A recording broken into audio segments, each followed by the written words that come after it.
boa tarde. Nós estamos em Tucuruí, hoje 17 de fevereiro de 2022. Vamos iniciar uma entrevista com o senhor Roberto Elias.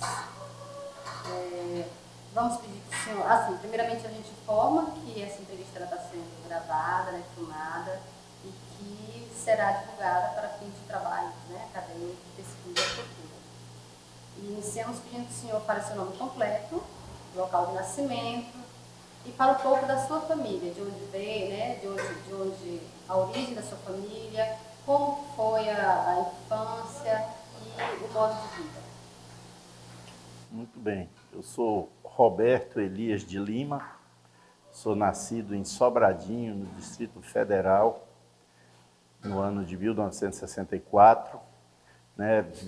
Sou filho de uma família que migrou para Brasília em 1957, no início da construção da capital, vindo da Paraíba, o meu pai de Campina Grande, na Paraíba, e minha mãe de Currais Novos, no Rio Grande do Norte, né, que iniciaram a vida ali, todos dois jovens, na construção da capital.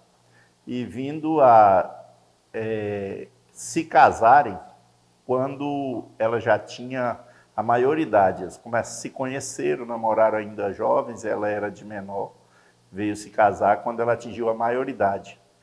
E desse casamento gerou-se 9 filhos. Né? Eu sou o segundo dos mais velhos. Tinha um depois de mim, já falecido. Né? Foi pelas histórias que eles contam da migração deles para Brasília, para a construção da capital, foi muito interessante. Né? Meu pai, por exemplo, ele vivia em uma região do semiárido nordestino, onde era muito difícil a vida por lá, e eles entenderam de buscar uma mudança, uma qualidade de vida melhor. Já a minha mãe trabalhava nas fazendas de café, a família dela. Né? Meus tios, meus avós, eles eram trabalhadores que trabalhavam em fazendas de café no Rio Grande do Norte. E também decidiram, por vir ouvindo ali muito falar da construção da nova capital, decidiram também migrar para Brasília, e foi assim que eles se conheceram, e lá constituíram a família, mas sempre com os horizontes voltados para a zona rural. E quando a gente já tinha, meu pai foi trabalhador da construção civil, ele foi carpinteiro, modelador nível 3, né? Iniciou, inclusive, como um fato histórico que nos orgulha muito, ele foi um dos carpinteiros que trabalhou na formação das caixas da Catedral e do Conjunto Nacional em Brasília. Então, marcou para ele esse trabalho. Né? E depois resolveu voltar para o campo. Né? Não conseguiu viver na capital, o crescimento da capital foi muito grande, e ele voltou para o campo. Ele se edificou em uns 2 lugares depois, mas mais definitivamente ele viveu durante 15 anos em uma localidade, muito boa, inclusive, foi lá que ele criou a gente numa condição de vida melhor. Ele trabalhava, fazia roça, plantava, e essa é a natureza que a gente conseguiu ter como um estilo de vida. Foi esse momento aí que a gente conviveu na roça. Eu, especificamente, aos 13 anos, indo para 14 anos, eu saí de casa. Nós paramos de viver e fui viver em um outro local, lá em Brasília mesmo, que fiquei por uma temporada, trabalhando ali no comércio, né, de empregado, de comerciário, e sendo que com 30 anos de idade eu resolvi sair também da capital e buscar uma outra localidade para viver. Foi quando eu escolhi o Pará como sendo o local que eu queria conhecer. E vim parar no Pará, né? Vim para o sul do Pará, para Tucumã. Nessa época, uma região que era muito comentada devido aos garimpos, né? Mas eu especificamente não vim para garimpo. Eu conheci uma família da região do sul do Pará, que tinha uma pequena fazenda, e por ali eu fui para ali. E lá fiquei entre 87 até 93. Em 93, eu resolvi vir mais para dentro do Pará, mais para o clima mais paraense, né? Que é as margens aqui do Rio Tocantins, as cidades mais antigas do Pará, Cametá, Baião, né? Onde a gente ali no sul do Pará, na época que vivi lá, nem conhecia paraense, nem conhecia açaí lá. Vim conhecer açaí aqui em Tucuruí, no ano de 93. Então, foi aí uma jornadazinha mudando, né, de vida, mas indo para as origens da gente do campo. Do campo. Sempre tive a vocação pela agricultura familiar e vindo a ser uma pessoa que resolvi participar dos movimentos sociais que começavam a se organizar a partir dos anos 90, né, e vim ser acampado. Fui acampado por 2 anos e meio, fui assentado no primeiro projeto de assentamento aqui da nossa região, que é chamado de Projeto de Assentamento Angelim, no município de Baião, e até hoje eu sou assentado lá, desenvolvo as minhas atividades lá, porém, devido às dificuldades que foi encontrado ali para atingir um desenvolvimento naquele assentamento, acabei sendo uma pessoa percebido com o dom de querer mudar alguma coisa. E fui convidado pelas lideranças mais antigas a começar uma luta junto com eles em prol de uma melhoria. Isso foi significativo. Hoje, depois de 5 anos que já vivi ali, com muita dificuldade, a gente conseguiu nivelar ali melhor o nosso atendimento, aberturas de estradas vicinais, eletrificação rural, construção de uma habitação, um projeto de banco, alguma coisa. E essa comunidade hoje ela é uma comunidade que conseguiu melhorar, não atingiu o potencial máximo, mas ela, se a gente for colocar em uma escala de 1 a 10, ela deve ter alcançado 5, a metade do desenvolvimento, que já foi muito aqui para a região, que é uma região muito carente das políticas públicas, né? O estado do Pará é um estado que ele sofreu muito com a demora nos atendimentos, com o assistencialismo do governo, e isso marcou muito. E vim como militante de um movimento, hoje, né, há várias etapas, constituímos aqui sindicatos, associações, participamos de todos os debates que tinham aqui referente à reforma agrária, né, que é uma reforma agrária ilusória, mas que a gente sempre tivemos ativo discutindo ela, colocar muitas famílias no campo.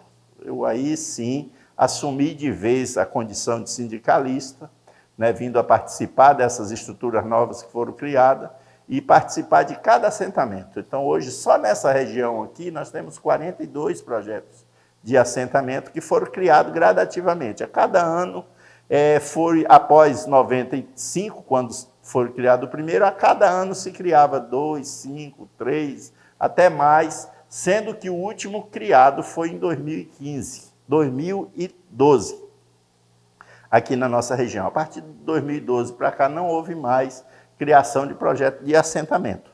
Então, posso adiantar que houve uma mudança aqui na região, através das lutas dos movimentos sociais, com vista a povoar o campo, a aproveitar a mão de obra que estava aqui na região, avulsa, muitas delas de forma deprimente. Nós tínhamos aqui até, inclusive, um vocabulário muito chocante, mas era verdadeiro. Nós tínhamos lixo humano urbano, que vivia nas sedes dos municípios sem ocupação. Isso era pessoas que sobraram dos outros investimentos iniciais que foram feitos aqui na região, como a construção da hidrelétrica de Tucuruí, como o fim do garimpo na Serra Pelada. Garimpo da Serra Pelada, na década de 70, trouxe para cá 70 mil pessoas. teve um pico com 70 mil pessoas. Quando ele foi fechado, em torno de 30% a 40% dessas pessoas ficaram volúvel dentro do estado, buscando alguma alternativa de vida. O mesmo fato ocorreu com a hidrelétrica de Itucuruí.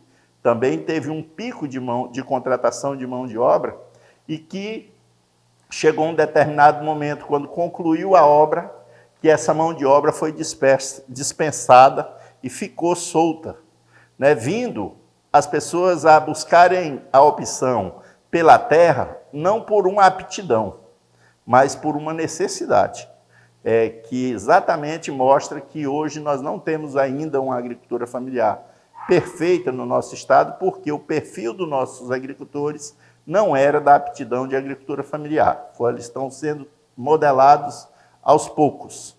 Então, isso é um pouco dessa história aqui que a gente pode estar refletindo sobre ela. Tá, e assim, o senhor falou que quando veio, né, quando vocês migraram para cá, para a região, vocês tinham notícia do garimpo, né? E além do garimpo, o que mais que chamou a atenção? Qual era a visão que se tinha da Amazônia, né, no sentido geral, considerando aí também a proposta de governo, de política? Muito bem. Tínhamos uma visão da Amazônia problemática, mas que possível de ter uma sobrevivência mais fácil. Porém, quando a gente chega nesse estado e passa a conhecer como o estado estava habitado, a gente percebe que existia sobre parte desse estado algo assim absurdo, né? A gente tomamos conhecimento, a partir da chegada aqui, do que era o desmatamento ilegal, do que era a extração de madeiras e de produtos naturais de forma ilegal, né? Isso foi muito bruto. A forma que o pessoal adquiria áreas, grandes áreas, era de forma criminosa.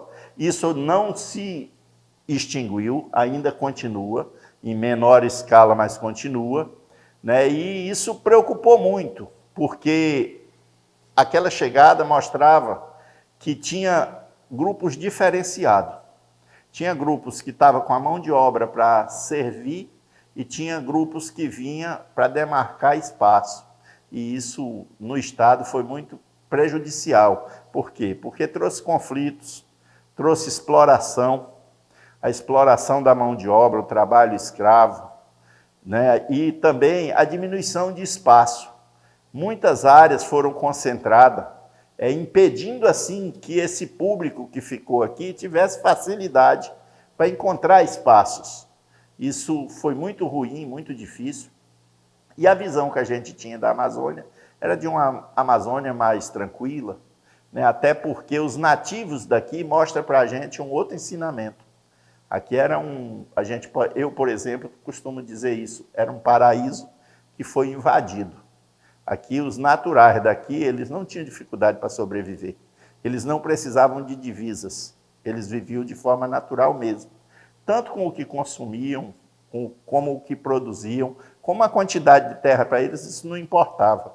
Passou a ter a importância com a invasão da migração que desceu para cá, né? Que vieram para cá com o objetivo, de fato, de conseguir aqui consolidar grandes áreas, grandes fortunas, tendo a pecuária como um dos destaques, né? A pecuária no estado do Pará, de 90 para cá, ela ganhou uma dimensão muito grande.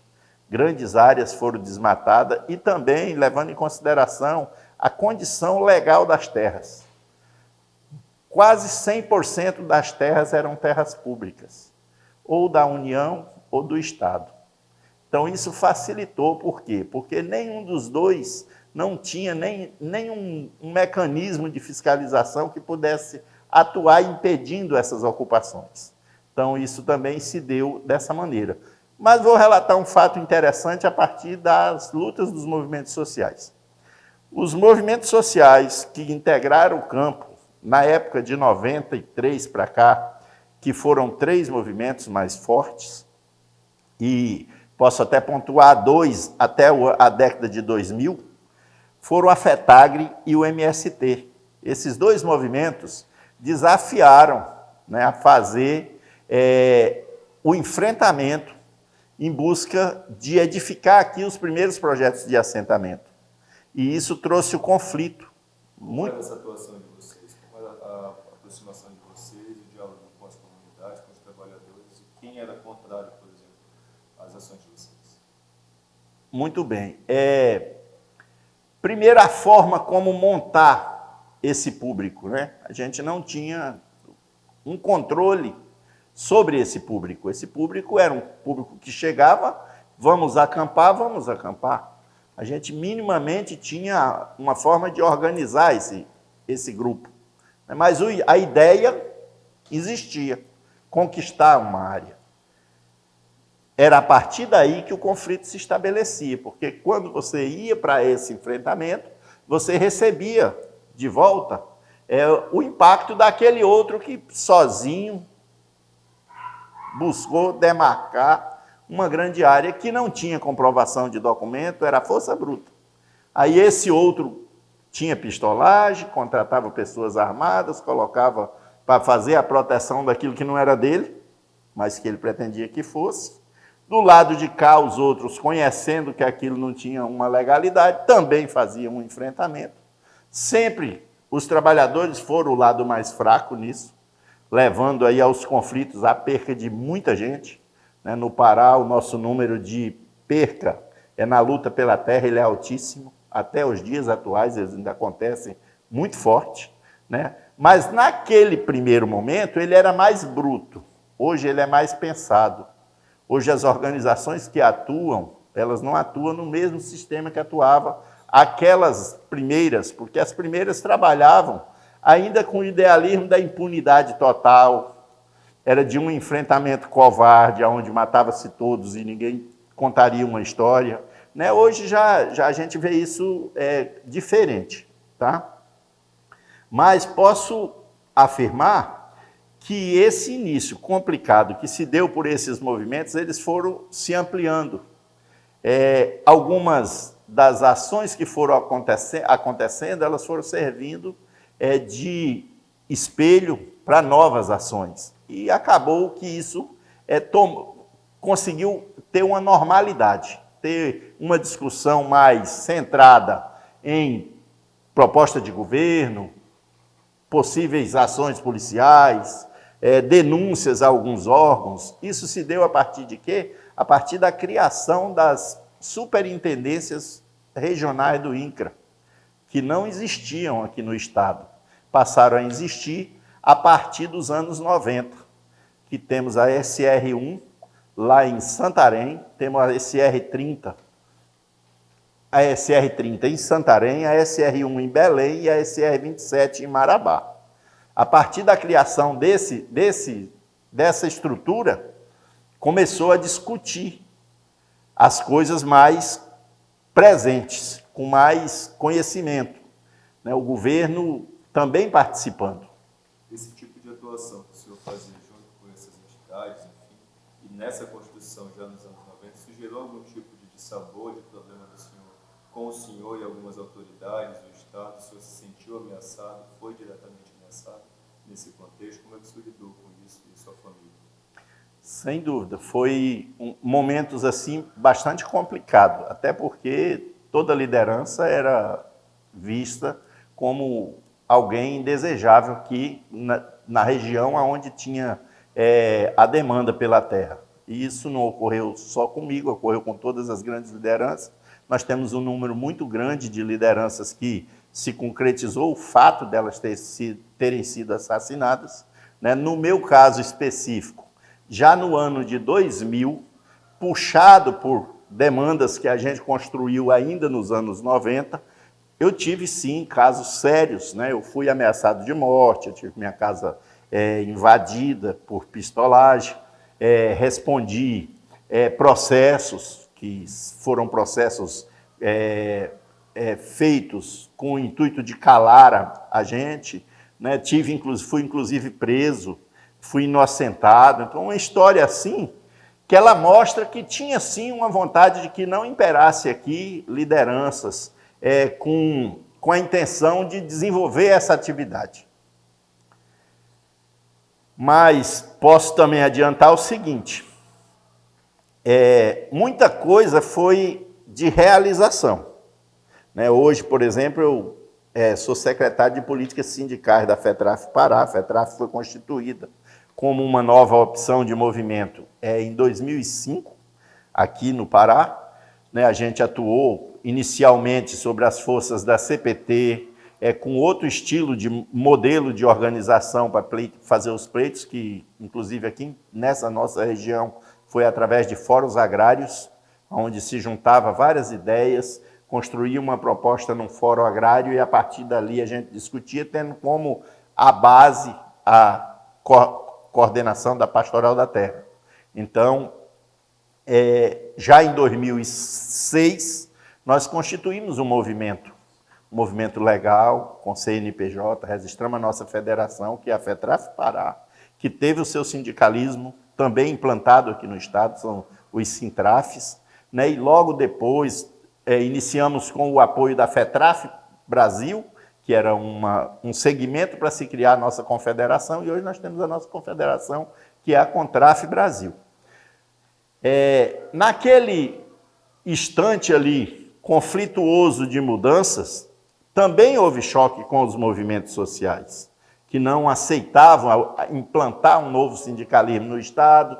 Houve muito isso, né? Foi muito forte, inclusive. Também produziu ameaças, também produziu enfrentamentos, né? E a gente soube lidar com isso. Hoje eu posso dizer assim que sou uma pessoa que, até esse momento, né, sou um sobrevivente desse lado tão bruto que teve para a gente visualizar o desenvolvimento aqui.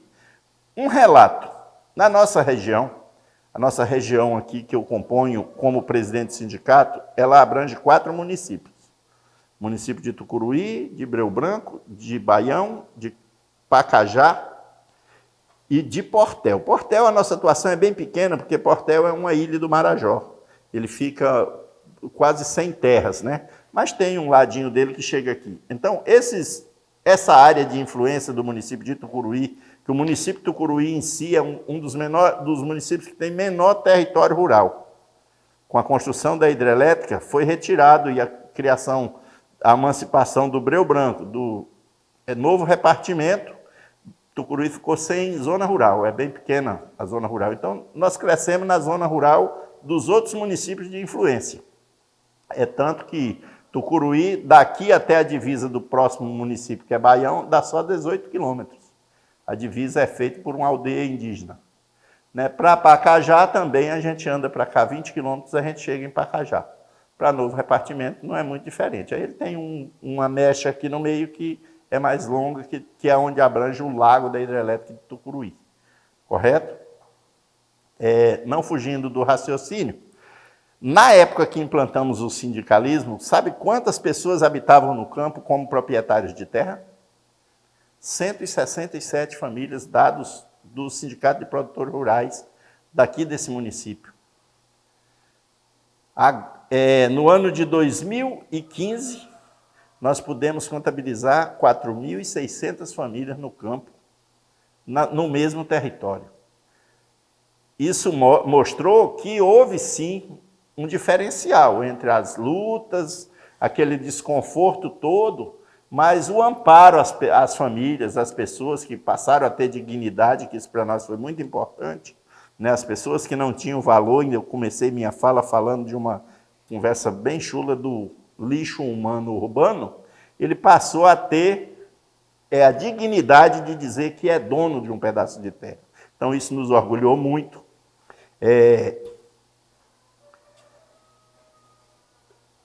Nos encheu de felicidade, porque sabemos o que passamos, mas estamos contemplando um resultado. Né? Eu digo isso, até a emoção vem, porque foi vivido. Né? A cada passo que foi dado, foi vivido. Então, eu vejo por esse lado. Viu? A gente tem ido em várias cidades, conversado com várias lideranças, e a gente percebe que houve para esta região uma construção de um povo que é resultado de um fluxo migratório de muitas pessoas. Como é a sua relação e como é que foi naquele momento de chegada o senhor conviver com tantos grupos? O senhor, que é filho de paraibano e viveu em um momento em Brasília e depois vem ao Pará e acaba convivendo com maranhenses, com goianos, com gente que vem do Sul, com gente que vem de outras regiões do Pará e de outras regiões do Nordeste. Como era esse trânsito cultural? Existia lazer, a gente está falando de luta, mas como é que era o modo de viver e essa relação entre esses vários povos que aqui estavam e, sobretudo, os povos originários, que eram os indígenas, que também em uma ou outra cidade eram mais aproximados? A nossa convivência ela foi se dando à medida das necessidades. Todos tínhamos necessidade. Mesmo as pessoas que viviam aqui, que eram naturais daqui, tinham necessidades de que isso aqui melhorasse, que o desenvolvimento chegasse até aqui.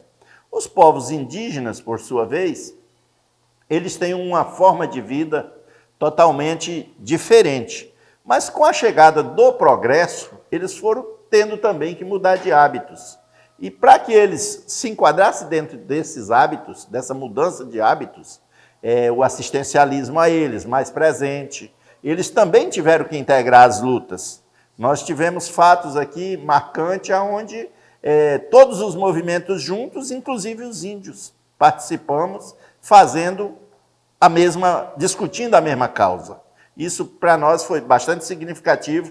Não tive dificuldade de relacionamento. Eu acho que a minha humildade ela vem de gestação. Meu pai é muito humilde, minha mãe é muito humilde, meus irmãos são muito humildes. Eu acredito que isso também está em mim. Sempre soube tratar as coisas com uma tranquilidade para que ela não fosse nunca geradora de conflito. Sempre fui uma pessoa que busquei amenizar conflito, todas as nossas propostas foi assim. E também posso dizer que contamos com a experiência de muitas pessoas que já viviam aqui, que faziam lutas aqui, isso foi muito significativo. Nessa jornada de fazer lutas, de se destacar como liderança, a gente acaba sendo protagonista de coisas que às vezes a gente não queria. Acaba sendo. Você tem que dar apoio a uma luta que às vezes não era a sua proposta.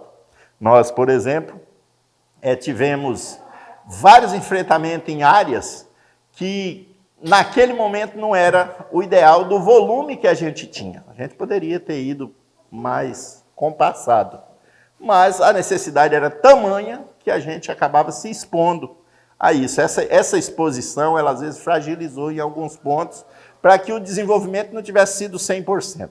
Quando eu falo assim, eu falo de uma luta de 2005, por exemplo. Nós encampamos uma luta em uma região do Alto Pacajá, que está às margens da Transamazônica, que é onde a gente entende que já existia a necessidade de haver um desenvolvimento e que estava ali aquela área muito grande, eu estou falando de 75 mil hectares. Uma área de 75 mil hectares é uma área significativa, mas ela estava na mão da grilagem, ela estava na mão das pessoas que extraíam os produtos florestais lá de qualquer forma e que visava fazer com que aquela área se transformasse em uma área de grilagem para a pecuária. E nós investimos sobre ela e foi muito pesado na época. Eu acho que se a gente tivesse parado, pensado melhor, agido melhor, ela não tinha sido tão difícil para nós. Lá nós perdemos mais de 30 companheiros. Quando a gente fala de uma perda de 30 companheiros numa luta, é um prejuízo muito grande para o movimento, para o sentimento da gente. Né? E eu estive ali presente, muito, muito forte, muito presente mesmo.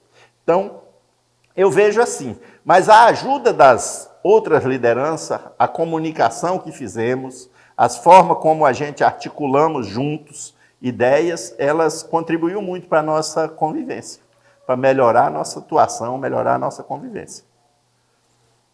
Acerca da sua ligação com a sua terra natal, quando o senhor socializou na infância, enfim, o senhor tem ligação ainda nesses processos de vida, de convivência e de ameaça, sobretudo? Existiu a possibilidade na sua cabeça de voltar a esse lugar e que tipo de estratégia o senhor e a sua família tiveram, enfim, para fazer algum tipo de manutenção cultural? O que é que o senhor lembra que vocês trouxeram de lá e mantiveram aqui como hábito? A culinária, alguma aproximação com a cultura de outros lugares? Como é que foi isso? Sempre, desde a nossa infância, sempre foi muito presente para a gente cultivar, plantar. Eu estou aqui em uma chácara, que ela é bem pequenininha, você vê que a cidade está bem ali. Eu moro aqui em uma chácara, né? Essa chácara aqui, ela para mim é o mesmo ambiente que eu tenho lá na minha roça, lá na minha terra, onde eu tenho a minha terra. E esse ambiente aqui, ele lembra muito aquela nossa infância que meu pai também proporcionou quando ele saiu da capital e levou a gente para o interior. Isso é sempre presente na vida da gente. A culinária, para nós, ela é tudo. Nós ainda saímos daqui, quando vamos lá visitar eles, muda-se um pouco o hábito do cardápio, né? Nós lá, hoje eu comi piqui, tá? Aqui não é muito a gente normal comer piqui aqui, a não ser na safra lá, que a gente traga de lá para cá. Mas quando a gente vai lá, a gente come gueroba. Aqui no Pará não é normal, aqui só tem, em Tucuruí só tem uma pessoa que planta. Então, esse hábito alimentar nosso aqui, ele é normal, ele é do tempo nosso lá na roça. Nós sempre comemos o nosso arroz com feijão, com abobrinha, com quiabozinho, é assim, com a galinhazinha caipira. Mas quando a gente dá aquela vontade de comer o piqui, a gueroba, a gente temos que deslocar daqui até lá na nossa base, né? Esse costume a gente não quer nem que ele mude, né? Sim, fique à vontade. E a sua vida política hoje? Quais a organização sindical, partidária, enfim, como é esse trabalho direto hoje? Quais os desafios de ser uma liderança dentro dessa organização? O senhor tem alguma filiação partidária? Como é que é o seu Roberto político nesse sentido? Muito bem. Primeiro nós discutimos a política social. Essa política para nós, para mim, é a minha base de vida. Eu sempre trabalhei discutindo a política social. Ela foi quem me fez apaixonar por isso, já me colocou em situações bastante complicadas, mas também já me trouxe muitas alegrias. E a maior felicidade, eu refletindo ainda agora sobre ela, é de saber que a gente contribuiu sim para um desenvolvimento aqui. Tem muita coisa que nos envergonha no Estado quando se fala da política partidária. O nosso Estado, por exemplo, ele foi muito penalizado pelas políticas públicas que foram construídas sem pensar num Estado desenvolvido. Ou seja, imaginando que as pessoas teriam que ser escravos da política. Isso aconteceu muito. As nossas lutas foram muito fortes para que a gente fizesse com que fosse cumprido os direitos dos trabalhadores. Olhe só, lutas para fazer cumprir um direito, que é o direito de morar, que é o direito de ter acesso a um centro com mais facilidade, ter direito à escola, ter direito à saúde pública, ter direito à segurança pública. As nossas lutas foram muito intensas para fazer com que compreendesse a política dos municípios, do Estado e a política federal compreendesse investimento nessas áreas, porque não era fácil. Nós temos assentamentos que levou 10 anos, que um dos fatos me referia a ele quando eu fui assentado. Eu virei uma liderança, me tornei uma pessoa, não posso me chamar de líder, grande líder, mas me tornei um militante de movimento social por via das dificuldades que encontramos para fazer com que as políticas públicas chegassem. Isso ainda hoje é muito difícil. A gente, às vezes, temos sim que nos aproximar da política, que a gente não vive sem ela, ela é a base. Fazer alianças, inclusive, tentando eleger algo que a gente entenda que seja melhor. Não temos tido grande sucesso, O nosso Estado, por si só, ele mostra que eu estou falando de 90 para cá, ele só teve 14 anos de uma outra família governando o Estado. De 90 para cá, nós temos 32 anos, né? Então, só teve 14 anos que uma outra família governou o Estado. Durante 18 anos, governado por uma família, que é a família que governa hoje ainda. Tem melhorado isso? Tem. A geração nova que veio, a gente percebe que ela tem um olhar diferente, certo? A geração nova que estão aí governando tem um olhar diferente. Muitas vezes a gente consegue se aproximar desenvolver alguma ação, algumas ações que venham beneficiar as pessoas em todo o Estado. Né? Nós temos sempre discutido com esse objetivo. Não posso fazer a crítica de que não acontece nada, ela não é justa. Ela atrasou muito no início. Mas hoje, os políticos já conseguem enxergar o desenvolvimento do campo, as pessoas do campo. Isso a gente já sabe pela briga do voto, pelas vilas. Nosso Estado, ele hoje é popularizado por uma grande quantidade de vilas que foram formadas devido à formação desses projetos de assentamento. E essas vilas, elas viraram um verdadeiro colégio eleitoral para aqueles que querem desenvolver uma proposta e é fácil acesso às pessoas. Então, para nós acabamos proporcionando também esse fato, né? Que conseguimos dizer, ó, ali tem um grupo de pessoas, que isso não era fácil de ser visto. Porém, esse grupo de pessoas tem necessidades, e a gente sempre tem pautado por mostrar essas necessidades. Eu sou filiado ao PV, né, o Partido Verde. Não me filiei com a intenção de lançar-me candidato, não sou político para isso. Me filiei por uma necessidade de estar envolvido no conjunto da política mais próximo, inclusive faço parte do diretório do PV aqui. Fui convidado diversas vezes para ser filiado em outros partidos, né, entre eles os partidos nossos de militância, nossa federação aqui toda, só tem nós aqui dessa regional que não somos filiados ao partido base, que é o PT. Toda ela é filiada ao PT.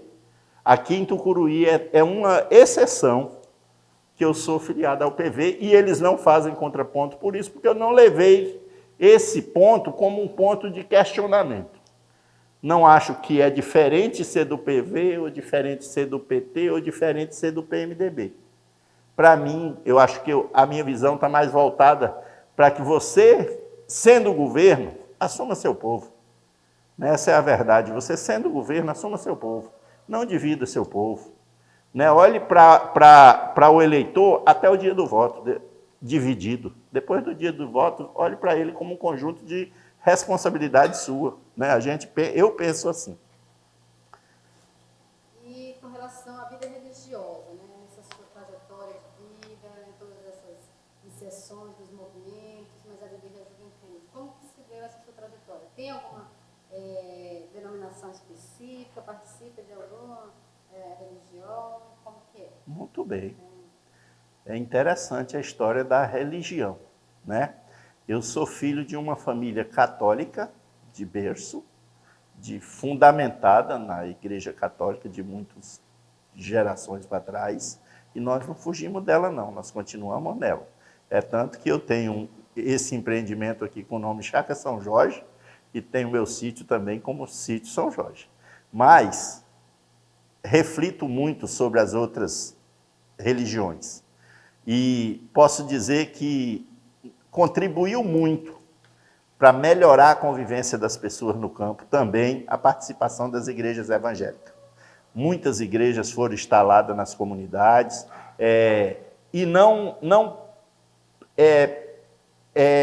fizeram uma polêmica entre movimento e a religião, não. Pregaram a religião. Casos muito poucos, isso houve podemos chamar assim, de confronto. Não houve. Sempre foi visando o bem. Eu acho que as famílias, quando começaram a frequentar as igrejas, que elas se tornaram mais acessíveis às famílias, melhorou muito. É bom também registrar isso, que o campo que foi criado através dessa força bruta, sempre entendam isso, não teve um ordenamento, não teve uma preparação de pessoas. Ele proporcionou um desequilíbrio da droga, da prostituição infantil, da violência armada entre pequenos. Toda casa de um colono sempre teve uma espingardinha, uma arminha caseira, que em primeiro momento ela é utilizada para caça, mas na hora de qualquer problema, ela é utilizada muitas vezes para tirar a vida de uma pessoa.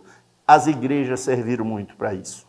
Todos os lugares onde a gente pôde conversar, eu participo de cultos, e participo da missa.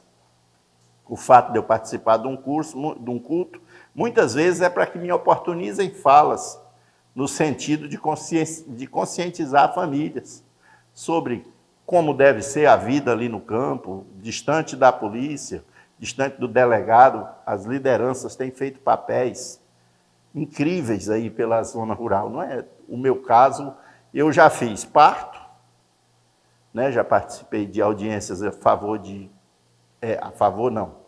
como testemunha de fatos ocorridos bárbaros em vários lugares, mas tem liderança que já foi juiz, já foi delegado, já foi tudo lá na comunidade por uma necessidade, né? A pessoa só respeitava se alguém se intitulasse lá responsável por aquilo. Então é muito, muito complicado isso, mas a minha religião, ela é a religião católica, tá?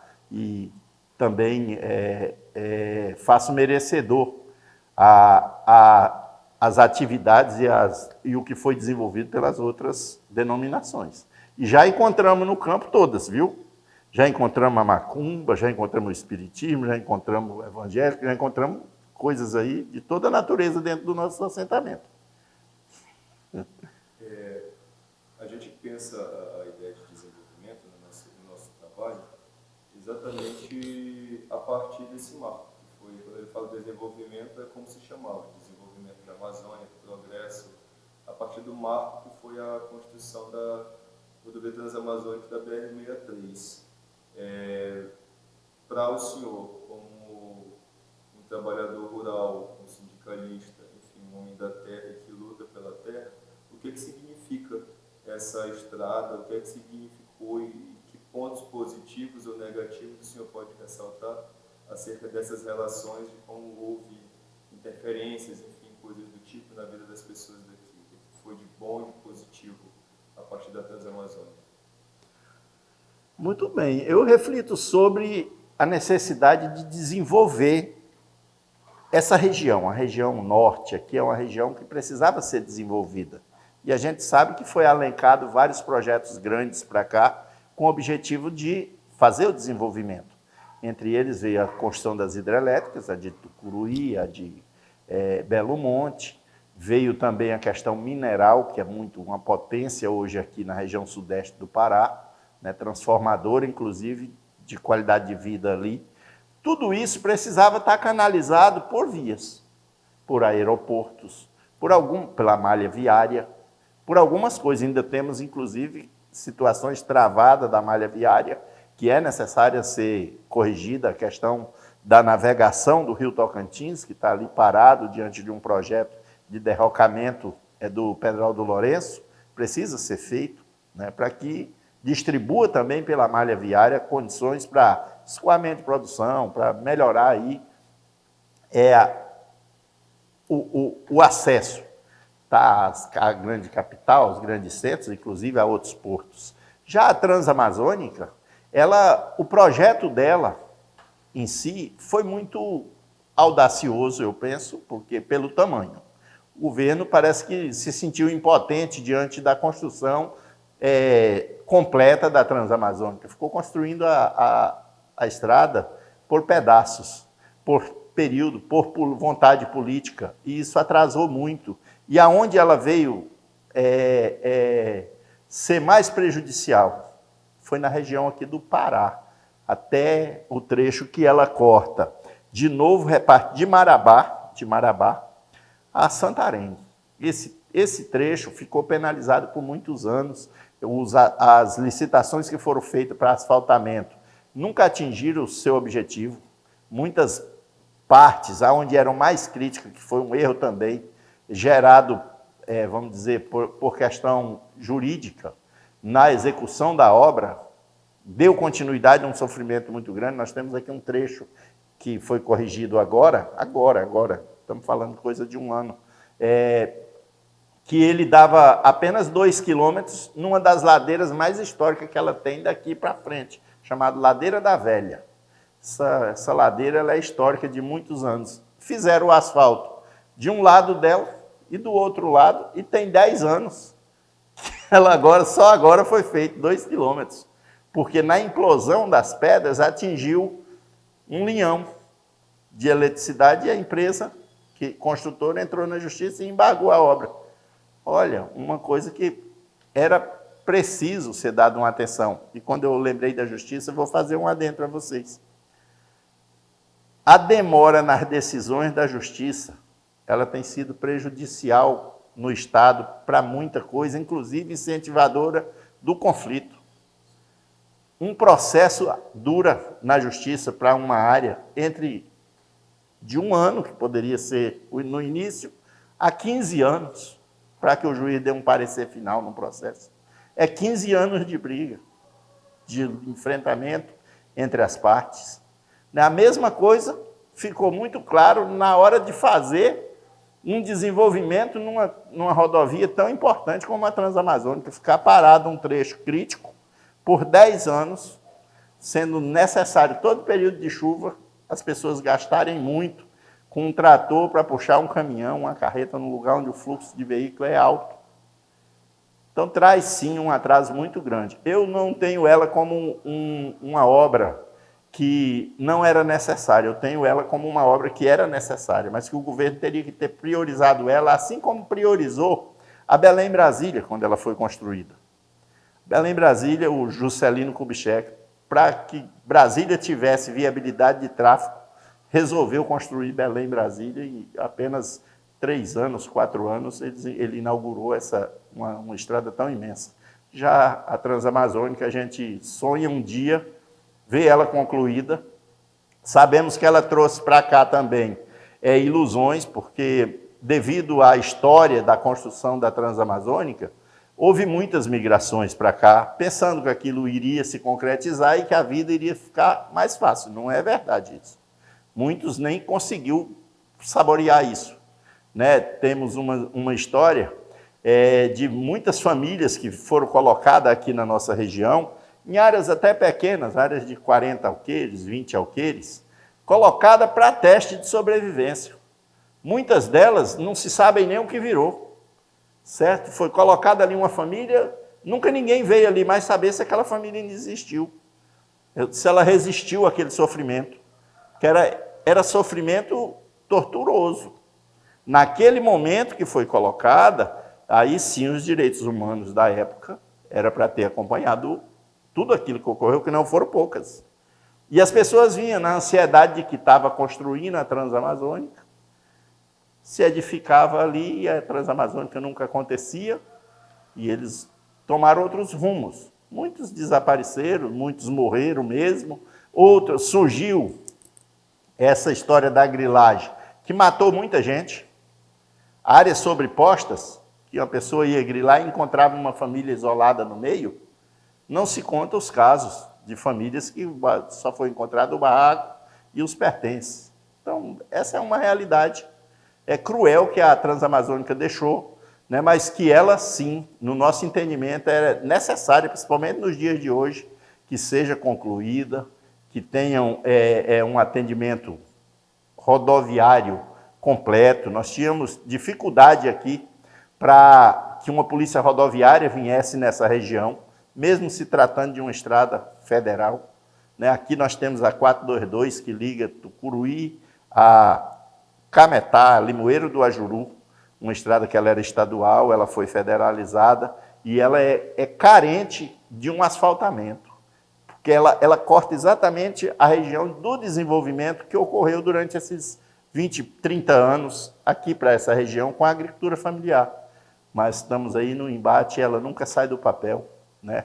Agora, iniciou-se aqui uma discussão em novo repartimento, tem até licitação feita pelo governo federal para que asfalte só um trecho que liga novo repartimento a Tucuruí, que só dá 56 quilômetros, quando ela, na verdade, tem 220 quilômetros de extensão, uma estrada necessária.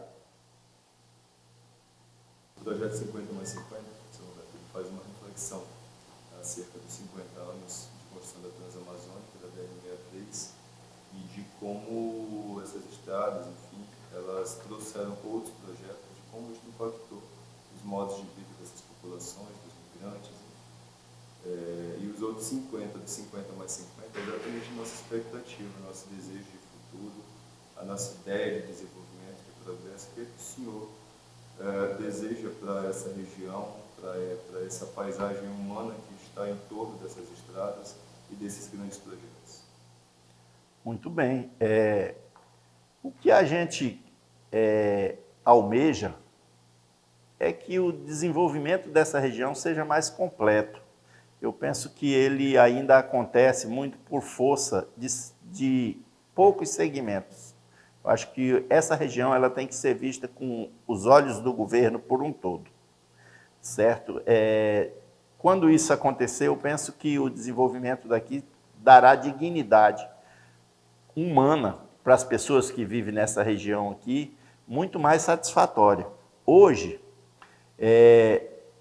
em todos os lugares que você apresentar essa região, ela vai ter uma carência, e a carência piloto é malha viária, né? Nós estávamos falando de famílias no campo. Vocês não imaginam como é a qualidade das estradas vicinais que cortam em torno da Transamazônica. Aqui mesmo em Tucuruí nós temos uma malha viária que ela sai da Transcametá e chega à Transamazônica, cortando os assentamentos. Elas têm vicinais que dá 150 quilômetros, tem vicinais... nós não fomos felizes com o meu telefone, né? Eu posso dar... Eu vou desligar, tá? Para a gente concluir aqui. Oi, amigo. Oi. Oi. Falou. Eu vou desligar aqui, não por falta de educação por ele, não. Que ele está tratando de uma situação ali que ela não vai... A pessoa lá não me mandou o que ele estava precisando, daqui um pouco eu falo com ele. Você estava falando sobre as vicinais e a dificuldade. Nós temos 3 vicinais, que nós damos o nome de estrada coletora, que elas têm um percurso, uma de 130 quilômetros, outra de 160 quilômetros e outra de 190 quilômetros, que liga essa região da Transamazônica por via da estrada principal da Transamazônica com a BR-422, que corta o estado em forma de V. Elas fazem as ligações, mas impossíveis de transitar, principalmente nessa época do ano. Toda a agricultura familiar, ela sobrevive de produtos, na sua maioria, perecíveis. É impossível você pensar em fazer um investimento numa dessas comunidades contando com o escoamento dessa produção. Vou dar uma atividade minha como exemplo. Eu sobrevivo, a minha principal atividade é piscicultura. Eu aprendi a criar o peixe por via da capacitação voltada para os pequenos agricultores, e eu produzo uma quantidade de peixe que me gera um lucro, tem um resultado. Desse resultado é tirado em torno de 20% para a manutenção da minha estrada, para eu poder manter a minha atividade. Você imagine eu reduzir do meu lucro 20% para mim poder me manter na atividade, indo e voltando, abastecendo e fazendo isso. Isso que ocorre comigo é o espelho para todos os outros. Por que a pecuária ficou predominante na nossa região? Porque o boi não precisa de estrada para ele andar. Ele anda em qualquer estrada, ele é tocado. Então, isso inviabilizou o desenvolvimento daqui, os investimentos em estrada. Os governos não conseguiram ver que essas estradas que a gente chama de malha viária fina, não conseguiram serem mantidas com as manutenções necessárias. Mesmo que aqui houve um programa Luz para Todos, que necessitou de estrada, que andou em todos os locais, ele também foi um causador de muito desgaste nas estradas. O progresso é assim, ele faz uma coisa e destrói a outra. Um caminhão carregado de poste, quando passa em cima de uma estrada que não tem base para peso, ele finca o poste, mas a estrada nunca mais outro carro pequeno passa, se você não reformar ele. Então, essa cadeia de problema, ela não foi pensada. Ela acabou que ficou o povo vivendo nos dias atuais com dificuldades de anos antes, de muitos anos antes. Eu vejo que esse ainda é um dos gargalos que carece de investimento, carece de estudo para melhorar essa forma também do que é utilizado como matéria-prima para a recuperação de uma estrada, para a gente poder, vamos dizer, propor para o poder público aplicar aquilo em algum lugar, porque hoje muitas vezes não se propõe porque não tem alternativa. Por exemplo, aonde tem hoje um lugar de atoleiro, qual é a minha proposta para recuperar esse atoleiro? É praticamente zero. É melhor esperar os 3 meses de sofrimento, o verão chegar para poder ir lá e voltar ele pelo menos para o que ele era. Não tem uma alternativa. Não tem uma alternativa de um material aqui na região. Eu tive na Bahia recente, fazendo um trabalho de movimento. Lá tem um produto que é tirado na serra, que eles chamam de cascalho, e não é um cascalho, mas ele nunca se umedece. Eles pegam e onde deu um atoleiro, eles vão lá e colocam aquilo. Aqui no Pará nós não tivemos ainda essa forma de estudo para pensar uma forma de resolver problemas imediatos. Tendo em vista o quê? Um prejuízo grande. Às vezes as pessoas, e é bom falar do prejuízo, elas, quando vai fazer uma atividade, elas não observam esses fatores negativos. A energia que é falha para o pequeno, não tem compromisso da prestadora de serviço que atende a rede elétrica de manter um projeto de uma pessoa lá funcionando 24 horas com energia. Se eu, lá na minha criação de peixe, quiser ter uma câmara fria permanente, eu tenho que investir no motor, num grupo gerador, porque eu tenho certeza que vai ocorrer uma semana que eu vou passar 2 dias sem energia. A mesma coisa ocorre com a Secretaria de Agricultura, que não garante que a gente seja transitável todo o período. E assim sucessivamente. Então, isso traz um atraso. Eu também reflito sobre os dias atuais do nosso público. Quando nós fizemos as lutas iniciais, nós tínhamos um público um pouco diferente de idade. Era pessoas mais de idade, pessoas mais velhas. Eu estou falando de algo de 30 anos atrás. Se naquela época uma pessoa recebeu terra tendo 50 anos, hoje dificilmente ela esteja viva. Ou ela ainda esteja no campo, porque a idade dela não permite mais que ela fique ali. Mas ela não olhava para esse sofrimento. Agora o filho dele olha.